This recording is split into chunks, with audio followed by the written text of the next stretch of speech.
the cast iron skillet. Right.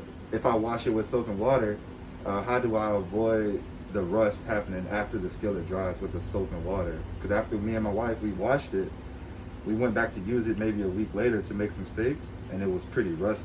So how do we avoid that part, the rust?